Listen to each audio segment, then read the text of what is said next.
nandraikitra zato isan-jato ianao fa tsy hoe olona solafake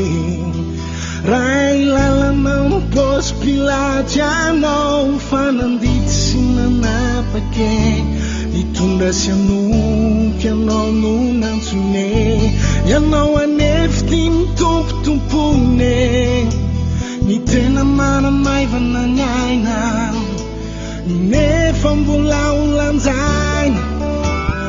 rehatra ny andany trany aneny kikany abela sy ny rany amorony lanitra ny ety antany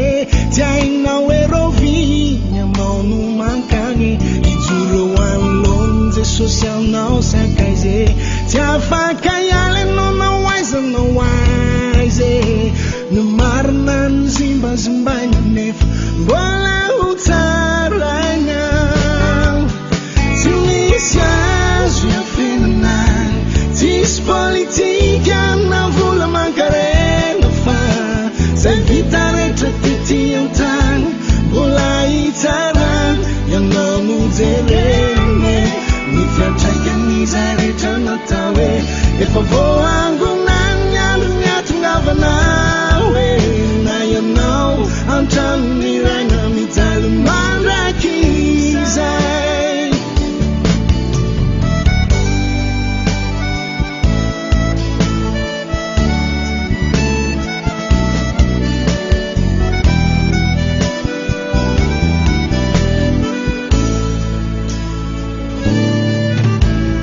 fampiasana ny fahefana ny eno ahitana ny fitiavan-teny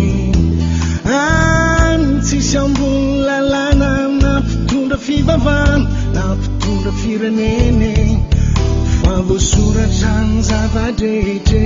ndray andro any ho avy ny fandoavaketre na ianao toy ny zanakatranona idirana angano fahefanany fanambinane andriamanitra no manome fa ny fampiasana sy fanadinane ny tsy afaka no be da be zavadozany ezangelo izany ianao nefa miazakazaka mankany minimana maivana ny aina nefa mbola ho tsaraina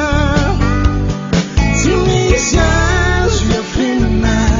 tsisy politika na vola mankarena fa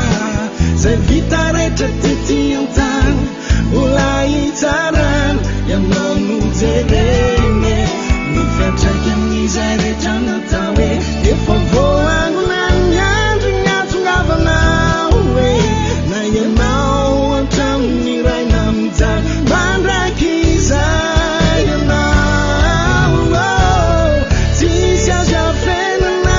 tsisy politika na vola mankarena fa zay vita rehetra tety antany mbola hitsarana ianao no jereny ro malagasy no sehosena no ny fitiavam-pahefana